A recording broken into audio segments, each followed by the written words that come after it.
নমস্কাৰ প্ৰিয় বন্ধুসকল, মোৰ ইউটিউব চেনেল এষ্ট্ৰচৰবলৈ সকলোকে স্বাগত জনাইছোঁ আৰু লগতে 2026 বৰ্ষৰ নৱবৰ্ষৰ হিয়াভৰা শুভেচ্ছা জনাইছোঁ। সকলোৰে শুভ হওক। আজি মই মিথুন ৰাশিৰ গোটেই 26 বৰ্ষটো কেনেকুৱা হ'ব তাৰ বিষয়ে চমুকৈ আলোচনা কৰিম। গোটেই বছৰটোৰ কোৱা গোটেই সহজ নহয়, বহুত দীঘলীয়া হয়। সেইকাৰণে মই যিমানখিনি পাৰোঁ চমুকৈ কৈ দিম আপোনালোকৰ কেনে যাব। মিথুন ৰাশিৰ অধিপতি হৈছে বুধ আৰু আপোনালোকৰ বুধ আছে সপ্তমত।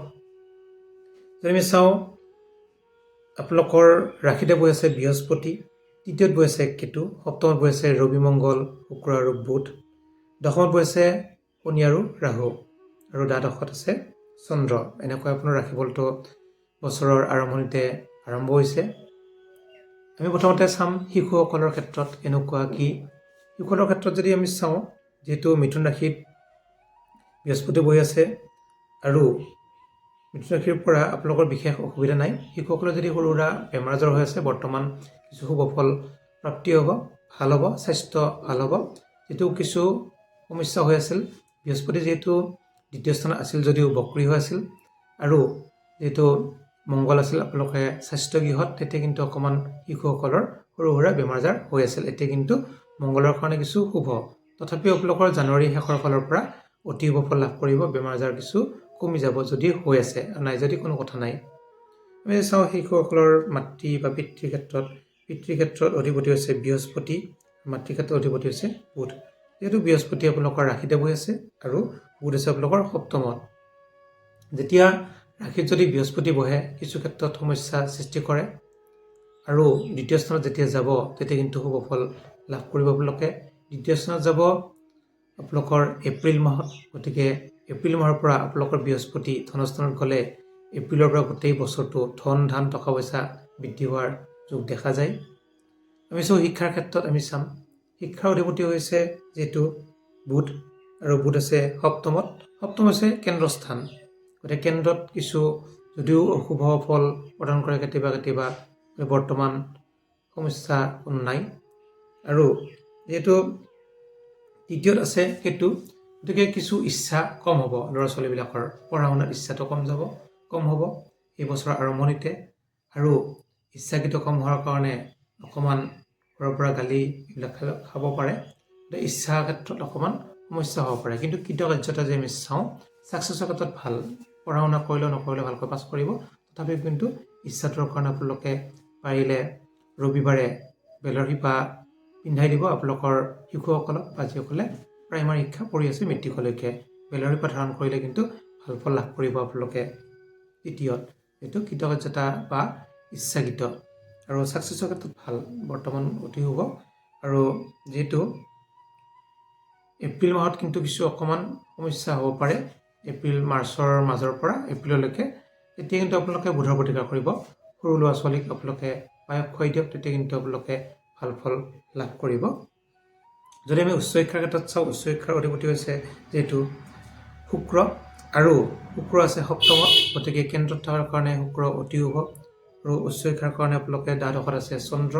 সেইকাৰণে আপোনালোকে যদি বিদেশ ভ্ৰমণ কৰিব ইচ্ছা কৰে, আপোনালোকে ইচ্ছা কৰিলে যাব পাৰে। আৰু এইটো বছৰত যদি আপোনালোকে যিসকলে ভালকৈ পাছ কৰে তেওঁলোকে শুক্ৰৰ কাৰণে ছায়েন্স ল'লে কিছু ভাল ফল লাভ কৰিব। ছায়েন্সৰ পৰা আপোনালোকে ভাল ৰিজাল্ট এটা পাব ভৱিষ্যতে উচ্চ শিক্ষাৰ ক্ষেত্ৰত। আৰু উচ্চ শিক্ষাৰ ক্ষেত্ৰত কিছু অকণমান খৰচ বৃদ্ধি হ'ব পাৰে, যিহেতু কেতু আছে তৃতীয়ত। আৰু যদি আমি চাওঁ একেলগে ৰবি মংগল শুক্ৰ বুধ আছে, বৰ্তমান সময়ত ৰবিৰ লগত মংগলৰ শুক্ৰ থকাৰ কাৰণে যিহেতু কিছু অকণমান দুৰ্বল হৈছে শুক্ৰ আৰু মংগল, অস্তমিত বা লজ্জাগত বুলি কয়, গতিকে দগ্ধ বুলিও কয়। বৰ্তমান কিছু সমস্যাও আছে মংগল আৰু শুক্ৰৰ কাৰণে, আপুনি চিন্তা কৰাৰ কোনো কাৰণ নাই। যিহেতু জানুৱাৰীৰ শেষৰ ফালে শুক্ৰ সঞ্চাৰ হ'ব আৰু তাৰপিছত কিন্তু আপোনালোকৰ গোটেই শুক্ৰ বছৰটো ভাল ফল প্ৰদান কৰিব জানুৱাৰী শেষৰ পৰা। আৰু মংগল যেতিয়া সঞ্চাৰ হ'ব আপোনালোকৰ ফেব্ৰুৱাৰীৰ পৰা মংগলে ভাল ফল প্ৰদান কৰিব, যিহেতু তুংগ হৈ থাকিব। তুংগ হৈ থাকিলে আপোনালোকৰ কিন্তু ভাগ্য উদয় হ'ব, ভাগ্যোদয়। গতিকে ভাগ্য উদয় হ'লে আপোনাৰ সকলো ফালৰ পৰা আগবাঢ়িব পাৰিব।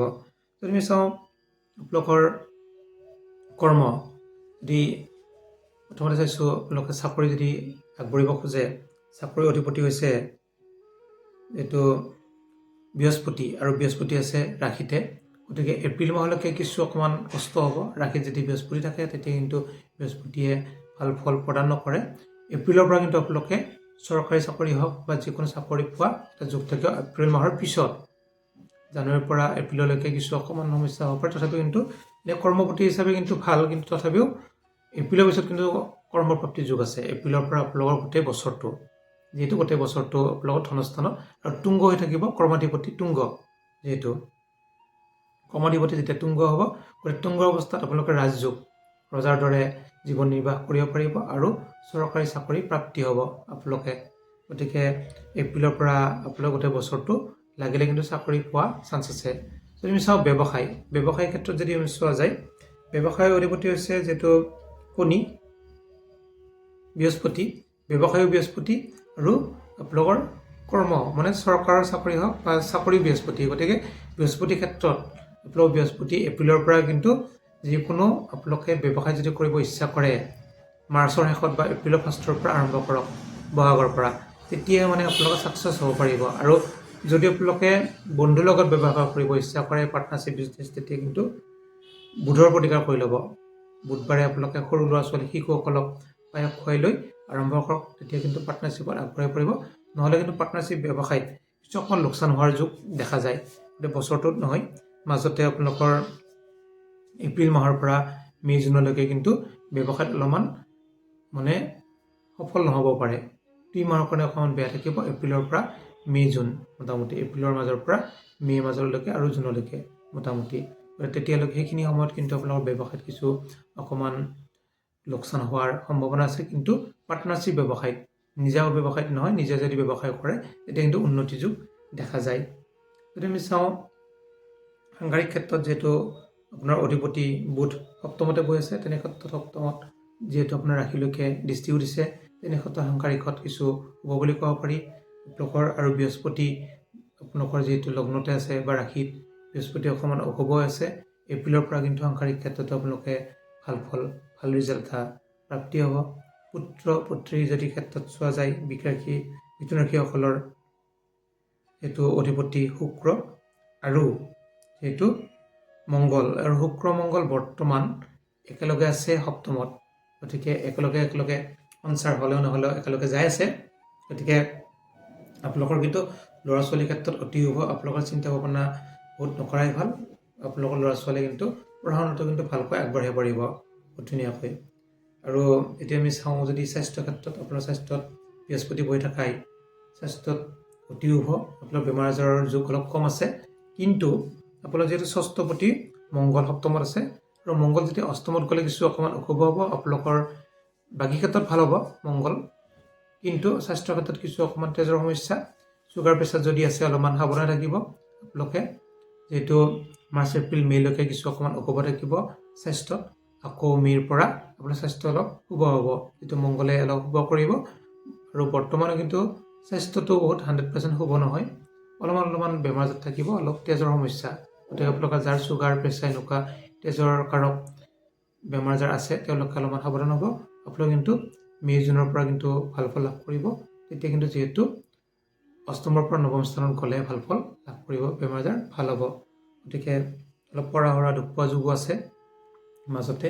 আপোনালোকৰ ফেব্ৰুৱাৰীৰ পৰা এপ্ৰিল মাহলৈকে সেইখিনিলৈকে অলপ সাৱধান থাকিব। আৰু যদি তেনেকুৱা আপোনালোক প্ৰতিকাৰ কৰিব ইচ্ছা কৰে, মঙলবাৰ প্ৰতিকাৰ কৰক, তেতিয়া ভাল ফল লাভ কৰিব। যদি চোৱা যায় আত্মীয় কুটুম্ব যদি চোৱা যায়, বহুত শুভ। আপোনালোকৰ ঘৰৰ মাজত বহুত শুভ এটা সম্বন্ধ হ'ব। ভাই ককাই, দাদা ভাই এইবিলাক বা খুৰা খুৰীৰ লগত ভাল সম্বন্ধ এটা লাভ কৰিব আপোনালোকে এইটো বছৰত। বহুতখিনি ভাল। গোটেই বছৰটো আপোনালোকৰ আত্মীয় কুটুম্বৰ লগত কিন্তু ভাল ৰিলেটেড এটা হ'ব। যদি কাৰোবাৰ হাই কাজিয়া হৈ আছে বা মিলামিলি অলপ কম হৈছে, তথাপি কিন্তু আপোনালোকৰ কিন্তু ভাল এটা ৰিজাল্ট প্ৰাপ্তি হ'ব ধুনীয়াকৈ। আৰু যদি আমি চাওঁ আপোনালোকৰ বিদেশ ভ্ৰমণ চোৱা যায়, আপোনালোকৰ দ্বাদশত চন্দ্ৰ আছে, বিদেশ ভ্ৰমণৰ যোগ দেখা যায়। যদি ক'ৰবাত যাব ইচ্ছা কৰে আপোনালোকে যাব পাৰে বহুত ধুনীয়াকৈ। আপোনালোকৰ বৰ্তমান কিন্তু শুভ বুলি ক'ব পাৰি মিথুন ৰাশিসকলৰ। আৰু যিহেতু অকল কেতুৰ প্ৰতিকাৰ কৰিব, কেতু যিহেতু তৃতীয়ত আছে, তৃতীয় ষষ্ঠ একাদশত থাকিলে কিছু শুভ, কিন্তু কেতু যিহেতু বৰ্তমান নিজ হৈ আছে। প্ৰতিকাৰ হিচাপে চোৱা যায়, প্ৰতিকাৰ হিচাপে আপোনালোকে কৰ্মৰ কাৰণে বৃহস্পতিবাৰে নিৰামিষ খাওক আৰু বৃহস্পতি যিহেতু দ্বিতীয় স্থানত যাব কৰ্মস্থানৰ অধিপতি হৈ গোটেই বছৰটো এপ্ৰিলৰ পৰা একদম 100% ভাল ফল প্ৰদান কৰিব।